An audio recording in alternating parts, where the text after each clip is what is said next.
तो शुरुआत करते हैं नांगरई ती राग पार्ट 12 की।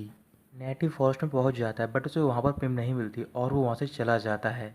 अगली सुबह पिम को हो जाता है तो फिर वो एक खाली घर में होती है। फिर उसके सामने वहां पर नैत आती है और उसके हाथ में एक फ़ोटो होती है। नैत वो फ़ोटो पिम को दिखाती है। पिम फ़ोटो देखने के बाद बोल रही होती है कि ये पिक्चर तो पिट सानू के पास थी। पिट सानू वो एक्टर होता है जिसका मर्डर पिम के घर पे हुआ होता है। नैत बोल रही होती है कि मैंने ये फ़ोटो पिट से ले ली थी और उसका मर्डर कर दिया था।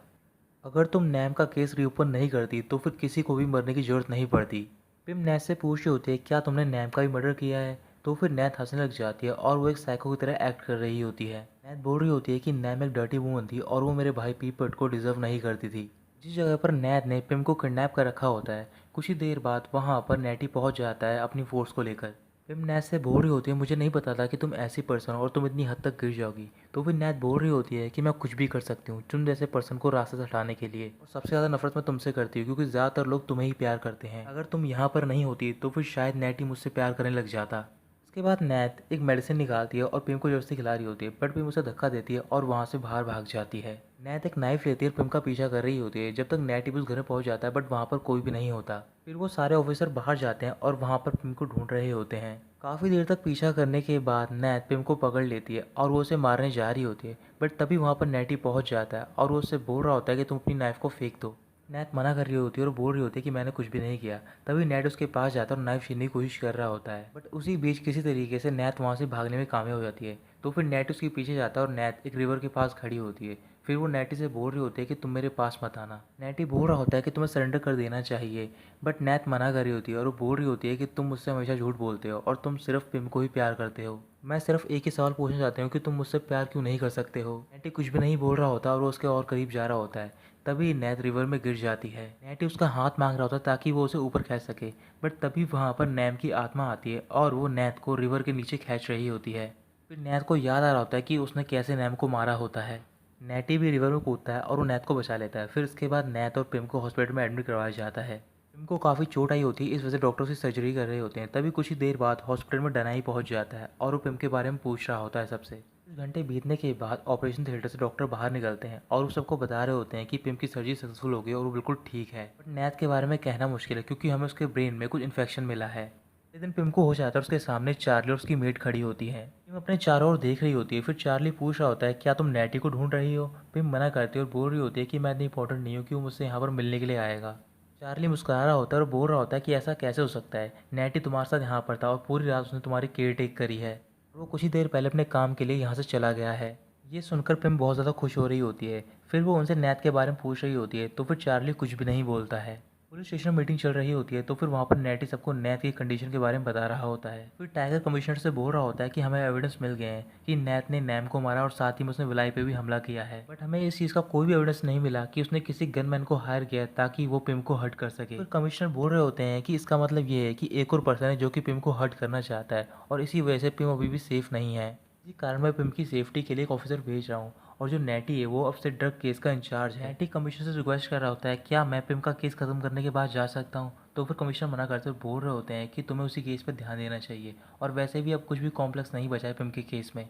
कुछ ही देर बाद मीटिंग खत्म होती है। मीटिंग खत्म होने के बाद वो सारे बाहर जाते हैं और नैटी काफ़ी परेशान होता है। तो फिर टाइगर उससे बोल रहा होता है कि अगर तुम पिम को मिस कर रहे हो तो फिर तुम्हें उससे मिल लेना चाहिए।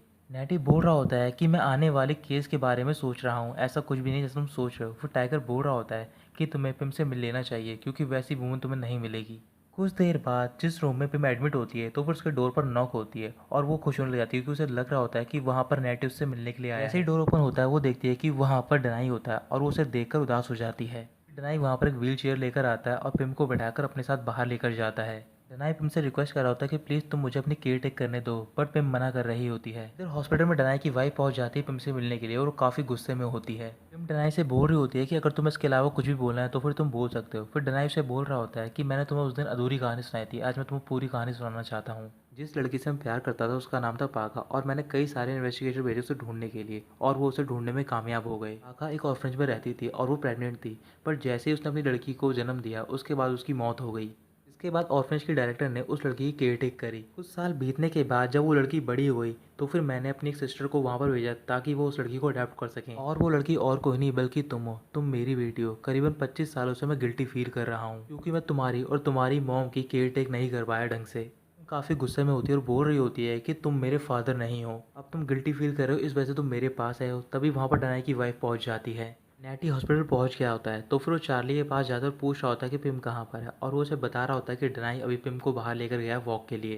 पिम भी हॉस्पिटल के अंदर जा रही होती है, बट डनाई की वाइफ उसे रोक लेती है और बोल रही होती है कि अब मैं तुमसे और भी ज़्यादा नफरत करती हूँ, क्योंकि मुझे पता चल गया है कि तुम पागा की बेटी हो। फिर वहाँ पर नेटी और चार्ली पहुँच जाते हैं। तभी डनाई की वाइफ एक गन निकालती है और पिम को पकड़ लेती है और बोल रही होती है कि कोई भी अगर मेरे पास आएगा तो फिर मैं उसे मार दूंगी। डनाई की वाइफ काफ़ी गुस्से में होती है और डनाई से बोल रही होती है कि मैं तुमसे बहुत प्यार करती हूँ, बट तुम मुझे हमेशा ही हर्ट करते रहे, इस वजह से अब तुम्हें तुम्हारी बेटी जिंदा नहीं मिलेगी। फिर इसके बाद वो पिम को अपने साथ लेकर जा रही होती है। डनाई उसे समझा रहा होता है, बोल रहा होता है कि मुझे नहीं पता कि मैंने तुम जैसी क्रूर पर्सन से शादी कैसे कर ली।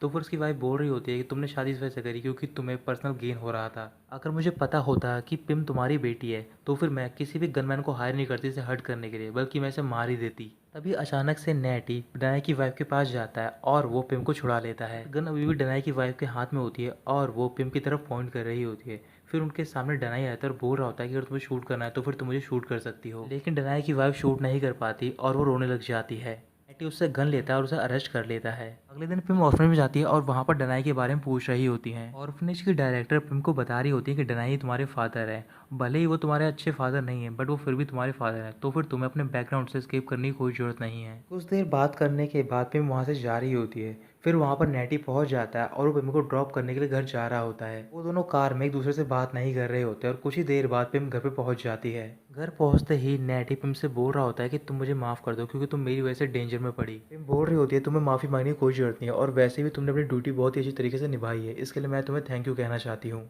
फिर नेटी पिम से बोल रहा होता है कि मेरी यहाँ पर एज अ बॉडीगार्ड ड्यूटी खत्म हो गई, क्या तुम मुझे कुछ कहना चाहती हो। पिम कुछ भी नहीं बोलती। फिर इसके बाद नेटी वहाँ से चला जाता है।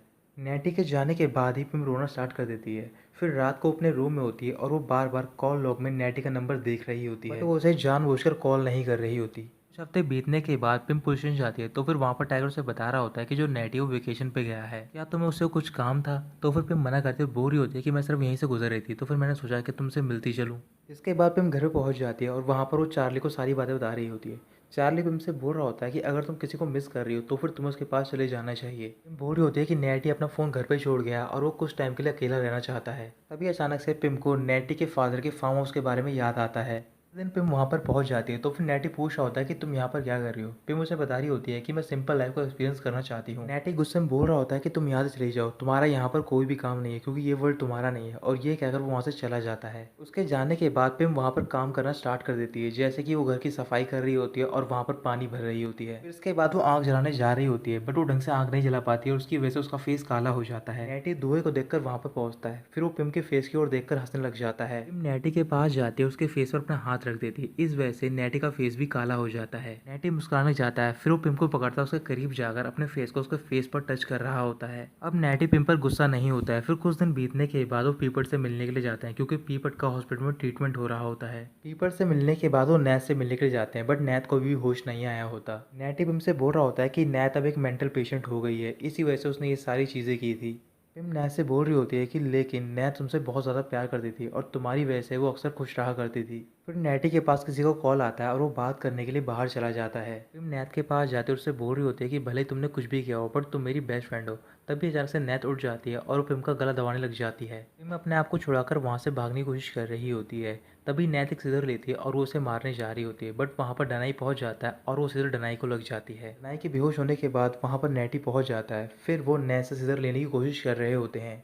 इसी वजह से नैत सीजर के साथ नीचे गिर जाती है और वो सीजर नैत को ही लग जाती है। डनाई को वहीं पर एडमिट करा जाता है और उसकी सर्जरी सक्सेसफुल हो जाती है। तो फिर नेटी पिम से बोल रहा होता है कि तुम्हें यहीं पर रुकना चाहिए, अपने फादर की केयर टेक करनी चाहिए, बट पिम मना कर देती है और वहाँ से चली जाती है। अगले दिन नैत के पेरेंट्स वापस पहुँच जाते हैं थाईलैंड में और वहाँ पर वो नैत के लिए फ्यूनरल लगवाते हैं। पिम नेटी और चार्ली भी फ्यूनरल अटेंड करने जाते हैं। अटेंड करने के बाद जो घर पहुँचते हैं तो फिर वो न्यूज़ देख रहे होते हैं। न्यूज़ में डनाई और सोमोप के इलीगल बिजनेस के बारे में बताया जा रहा होता है। फिर मेड पिम से पूछ रही होती है कि डनाई ठीक तो होगा ना। तो फिर चार्ली बोल रहा होता है कि डनाई सिर्फ प्ले हुआ है और जो भी सारा काम किया है उसके भाई सोमोप ने किया है। रात को डनाई अपने घर पे होता है, तो वो जब वो अपने रूम में जाता है और वो देखता है जो उसकी वाइफ होती है वो पॉइजन खाने जा रही होती है, वो सही टाइम पर वहाँ पर पहुँच जाता है और वो उसे रोक लेता है। अब कुछ महीने बीत गए, उधर सब कुछ नॉर्मल हो गया होता है। पिम नेटी के साथ टेंपल जाते हैं वहाँ पर मैरिड करने के लिए। फिर उन दोनों को वहाँ पर डनाई दिखाई देता है, तो फिर नेटी उनसे बोल रहा होता है कि तुम्हें अपने फादर से मिल लेना चाहिए, अगर तुम ऐसा नहीं करोगे तो फिर तुम्हें बाद में रिग्रेट होगा। पिम नेटी की बात मान जाती है और अपने फादर के पास चली जाती है बात करने के लिए, अपनी मॉम के बारे में बात करती है और फिर उसके बाद वहाँ से चली जाती है। अगले दिन पिम और नेटी बीच पर होते हैं और वहाँ पर पिम उसे रोक कर उसे प्रपोज कर देती है। तो दोस्तों यहीं खत्म होती है इस ड्रामा की स्टोरी।